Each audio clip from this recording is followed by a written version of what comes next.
Hi, boys and girls. Welcome back to the Apocablog. Day 1443 of thinking that I'm gonna go back to trying to make this funny really soon. But we're not there yet.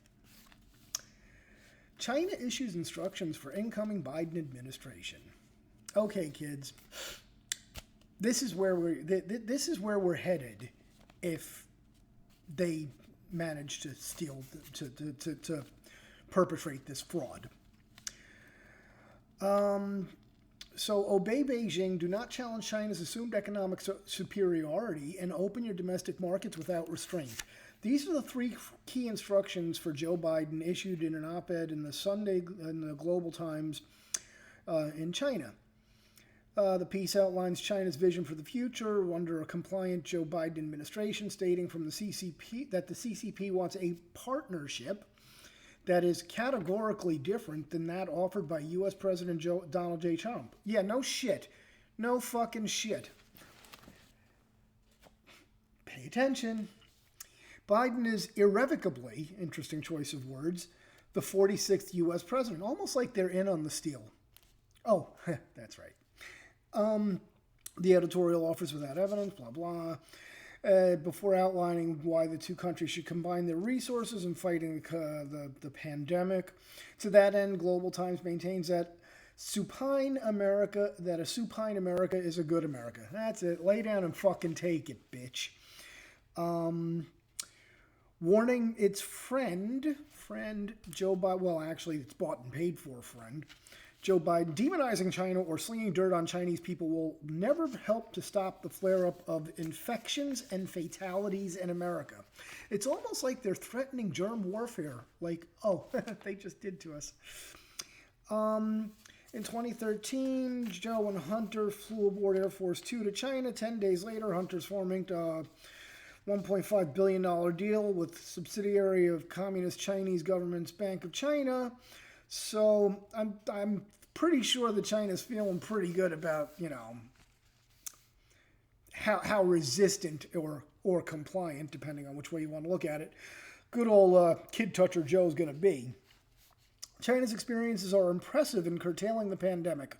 No, you welded people into their buildings until they died.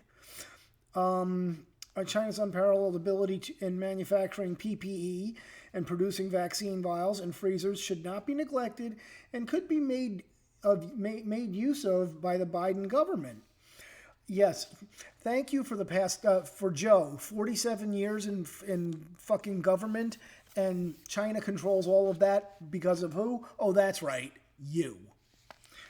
As economic realities facing two countries, the piece gets straight to the point. If China's economy is growing at a sizzling, it says China's economy is growing at a sizzling pace, and if the U.S. wants to be a part of that, it should comply, pay attention to the words, with Beijing. It says the selfish doctrine of America first must end. It will. It will. Advising economic confrontations with China chosen by Trump's team failed to do the U.S. or any country in this world any good. The buying power of Chinese businesses and Chinese households should never be diminished or looked down upon. Australia and Canada, two hardcore allies of the U.S. who are very unfriendly towards China, have received a bitter lesson from Beijing. I think they're just fine. Don't trample on Chinese people's bottom lines, otherwise they will bite back. Sounds like another threat. Now, a flurry of you, and by the way, they would never say that to Donald J. Trump, because he would tell him to go fuck their mother. As a matter of fact, did. Now, a flurry of U.S. multinational companies have vehemently opposed Trump's so-called economic decoupling attempt, as they know perfectly well they could not find another giant and growing market like China's. So the incoming Biden administration needs to ponder its new policies to reverse the course of the tumultuous policies of the past 4 years trumpeted by Trump. Put simply, the Global Times warns resistance to Beijing is futile, and Joe Biden, if he does eventually take the White House, should obey. Okay, well, China also went on to, bitch about how basically Biden administration might have more of an appetite for multilateralism, but they're skeptical because even if Biden prefers basically lamenting a skeptical American electorate and divided Congress will keep Biden from seeing things completely Beijing's way. The money you gave him will do that. Don't worry about it. Even if Biden prefers being part of a multilateral mechanism in Asia Pacific, his voters, especially those from the Rust Belt states, could constrain his efforts. We better. They heap blame on Trump for supposedly convincing quite a lot of Americans of different classes and that multilateral mechanisms like TPP or CPTPP is harmful to the U.S. and shoring up opposition to globalism. This will limit Biden's flexibility in maneuvering to join multilateral mechanisms. Well, that's because it is damaging to the U.S. There's a reason Trump's economy was so fucking amazing, because he didn't do that shit. Consequently, Washington wants to lead the world, blah, blah. Consequently, as other countries continue to cooperate with world trends, meaning sucking China's dick, the U.S. is sitting aside. No country should be blamed for not inviting the U.S. into multilateral mechanisms. Please, don't invite us. Thank you. Holy shit, that I will thank you for. I'll send you a check. The U.S. alone is to blame for its severe domestic problems and divisions. It has put itself in isolation. It is the one who holds itself back from embracing and benefiting from globalization and multilateralism and the multilateralism that the rest of the world is partaking in. Yeah, because we want no fucking part of it. Go fuck your mother.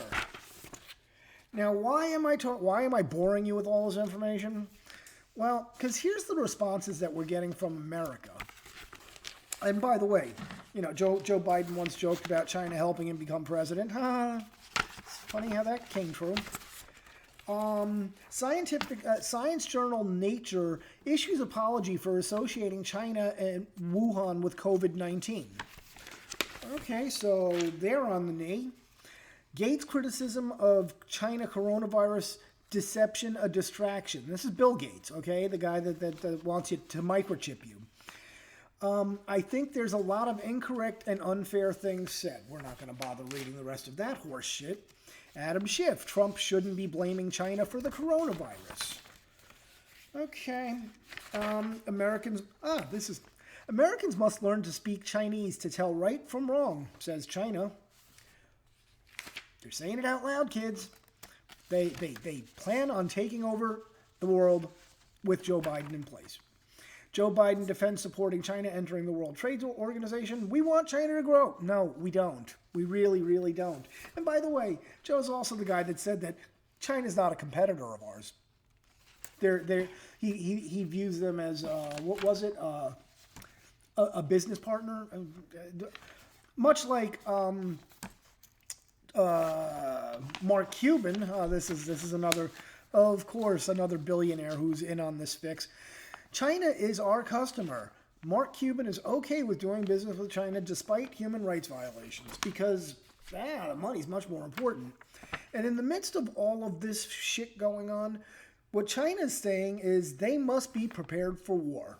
So it's all out there in black and white. You just need to pay attention. Hopefully we can get back to funny soon.